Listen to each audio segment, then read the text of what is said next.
Africa and looking at us differently, is that Africa is a land that has abundant natural resources that will continue to play a key role in technological advances and smart manufacturing. We may not yet have control of AI, but AI can't exist without our minerals. And we need to be alert to that. And thus it is vital that strategies are found to ensure that Africa becomes core to innovation rather than an excluded user of goods from elsewhere.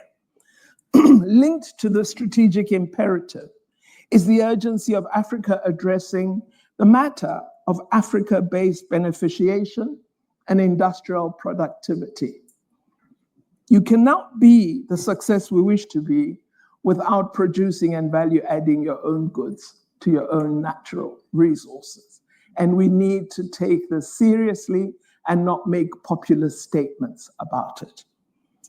Third, our continent has vast swathes of arable land that can serve as a global rescue to the food insecurity and low agricultural productivity that may result from anticipated climate change effects and unsustainable exploitation of the world's food production resources.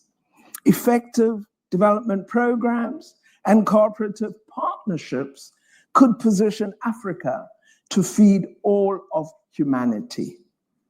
Fourth, Africa has the positive attribute of a majority youth population, which, if appropriately supported and empowered, will become the fulcrum of future African development. Of course, if this demographic dividend of energetic human resources is wasted through poor education, inadequate skills acquisition, and limited integration into the globe, the world will become a loser alongside Africa. Rather than criminalizing immigration, strategies for skills collaboration and technical cooperation should be agreed. African countries should assess their strategic assets and needs and develop strategies to derive maximum benefit of growth and development.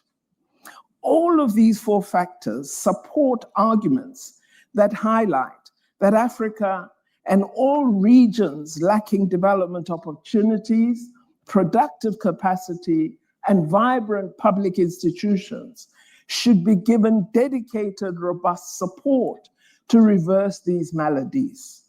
Further evidence of the need for this fresher responsiveness lies in the worrying reality of many in our continent feeling democracy is a failed project and looking to militarism for relief.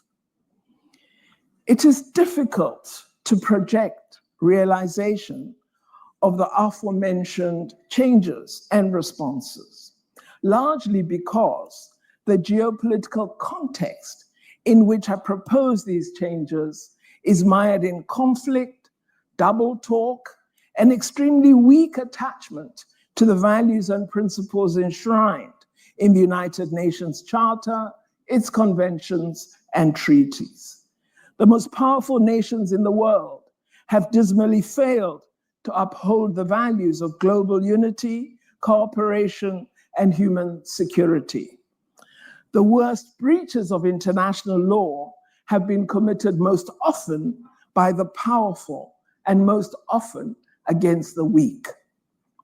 Instead of the most educated, most wealthy, and most empowered acting in the interest of all and assisting to realize the aspirations of W.E.B. Du Bois, they have continued racial and gender exploitation, found new forms of discrimination, divided the world further through Islamophobia and other forms of prejudice.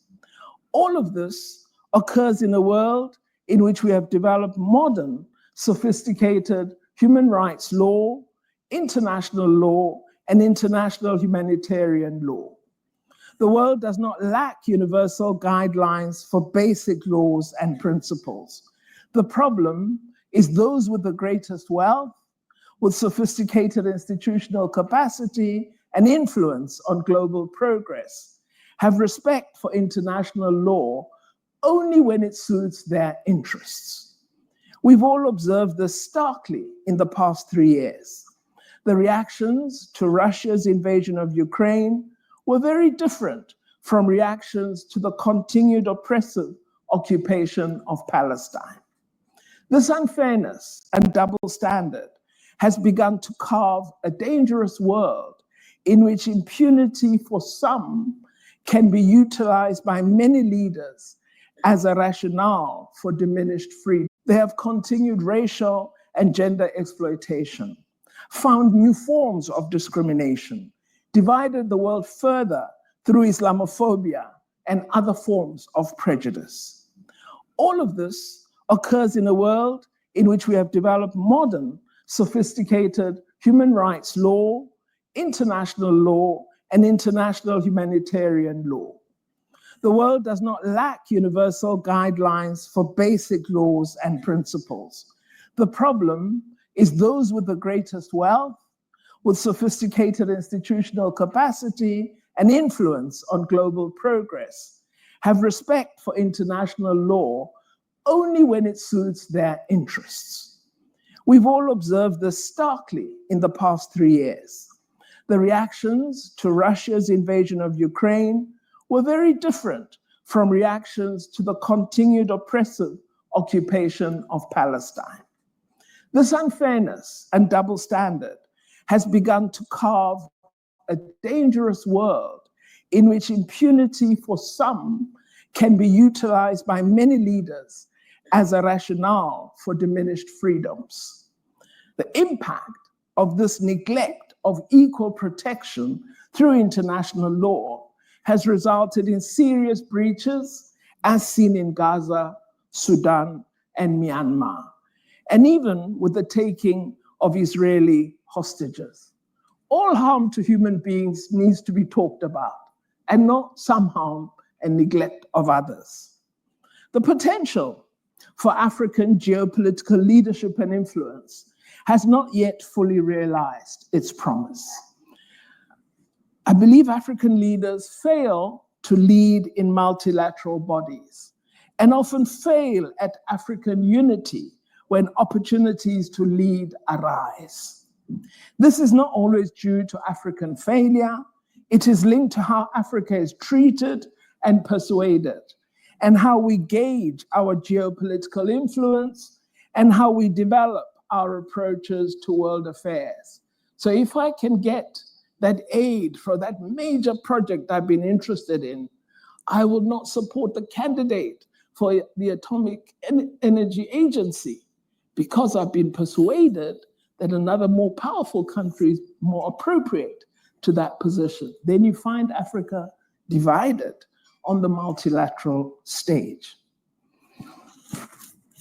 A welcome shift was evident when our leaders initiated a peace mission to Russia and Ukraine. Sadly, this leadership for peace was not sustained. I wish they had. I think they'd have done better than many of the leaders today.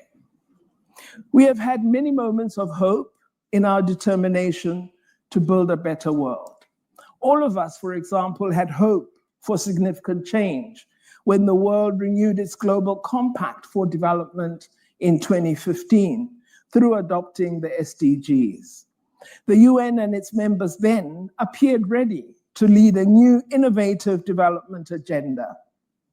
Tragically, inadequate funding and weak implementation efforts resulted in a failure to meet the targets. The recently adopted Pact for the Future reflects much of the content of the SDGs and moves beyond them through acknowledging the flaws in the UN mechanisms and structures and the failures of Bretton Woods institutions. Fundamental UN reform and remodeling of development finance institutions are key to creating a possible foundation for new paradigms and genuine transformation. If UN reform is allowed to be mere tinkering and a repeat of the flawed 1948 arrangements, we will have continuing decline in respect for international law and widespread mistrust in multilateralism. Ensuring this does not happen requires a newly energized Africa. It requires a confident African leadership that is aware of its powerful attributes and is ready to put them to good use for Africa and the world. We require an Africa that views the current toxic geopolitical environment as an inflection point, one in which the South can and should mobilize to construct progressive ideas and values to Africa and to the global community. Ideas that reject neocolonialism, ignorance, and prejudice. Ideas based on research, knowledge generation, and collaboration for shared development. We need an Africa that will recognize the urgency of investing in knowledge-generating institutions, investing in research and in innovation. We have not utilized our universities as partners for development and change, and we need to reverse the decline in African university systems. There is good reason for hope at present. The adoption of the second decadal plan of Agenda 2063 and a determined approach in the African Union to implement the plan gives us hope. Second, the ratification and implementation of the Africa Continental Free Trade Area and actual steps to make it work. Third, the strengthening of African regional economic communities and their increased focus on economic integration, peace, and security. And four, a growing commitment to democracy and accountability. And fifthly, the emergence of China, India, and Brazil as trusted political and trade partners, offering Africa a different form of collaborative partnership, devoid of the colonial imprint of the past. So, how should Africa respond to this moment? Should it focus on partnerships that work or follow the failed rigidity of aid and indebtedness? To some degree, the reality that the ideas from the post-colonial West are not the best offers Africa the opportunity to act independently and differently, and to develop new, more impactful partnerships. I see the Pact of the Future as a new agenda that should be carefully considered alongside the key goals of Agenda 2063. Africa has to utilize this critical moment to assert her ability to influence positive change in the world. There are some signs of positive beginnings, but they're not sufficient to the immense tasks confronting Africa.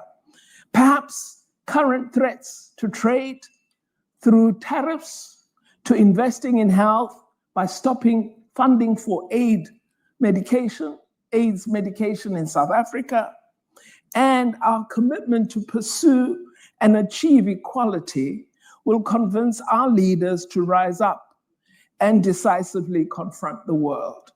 The Pact of the Future could be used as an agenda for Africa in close connection to Agenda 2063. It is also a roadmap for Africa and the South, for BRICS, for the non-aligned movement, and for the African Union, all of whom should come together in a focused agenda-setting process and agree modalities for advancing the key objectives set out in the Pact. We should welcome the recent statements of the presidents of Malaysia, South Africa, and Colombia, heralding the creation of the Hague Group as a collective of countries determined to uphold international law and reject impunity in abuse of human rights. In 2024, in New York, all agreed that the UN Security Council must be reformed to be more effective, representative, and efficient. We in Africa should refine our perspectives on reform, re-establish consensus, and insist that text-based negotiations must get underway in the United Nations. We should no longer talk about reform. We should actually be seeing the concrete proposals on this subject. Africa has long supported another aspect of the pact, a nuclear-free world. And countries such as South Africa have played a leading role in actively advocating for nuclear disarmament. It is nuclear powers that reach this goal consistently. We need to become more knowledgeable about the progressive use of nuclear technology and direct African university research and innovation toward the sector. We should not be mere observers on nuclear matters just because it is such advanced science. In the goal of space governance, at this time, this is largely a concern of the West. It's intriguing when you read the Pact of the Future, how the framing sometimes serves Western perspectives rather than global perspectives. In fact, I was a little concerned that in the sectors, the sections that dealt with advanced technology, there was scant reference to development opportunities. Some African countries on space, such as Nigeria, Egypt, South Africa, and Algeria, have competent space agencies, but do not have the level of funds required to participate fully in a global space program. Africa should determine its satellite development agenda, establish potential partnerships with international space agencies, and provide for the training of space science skilled professionals.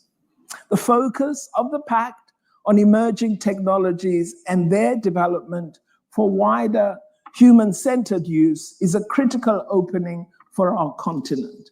Technology is an astounding enabler if properly exploited. And we need to make the digital leap that was first espoused in the new Partnership for Africa's Development. All of our debt-burdened countries fully support reform of international finance institutions, including review of the use of local currencies for trade.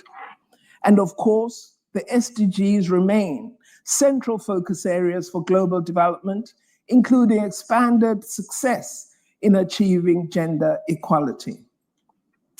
I must stress that the youth are critical to the future of Africa.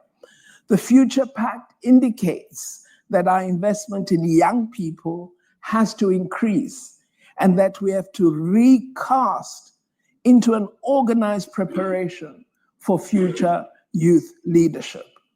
The adoption of this pact has created an opportunity for us to show the world that we can address global failures and lead modernization of Africa into a continent that comes into its own by clearly distinguishing itself from a tired West and by utilizing Africa's significant wealth to set a new agenda and to pursue progressive development. Negotiating this critical moment with a concerted focus on development priorities for Africa is the only way that Africa can secure positive advantage. Attempting to reason with the illogic of unequal relations will not support our success. We need to empower ourselves to initiate and lead our own agenda for success. This is the crucial social agency Du Bois foresaw as a rescue for African dignity, and we have to act on his vision. I thank you for listening to me.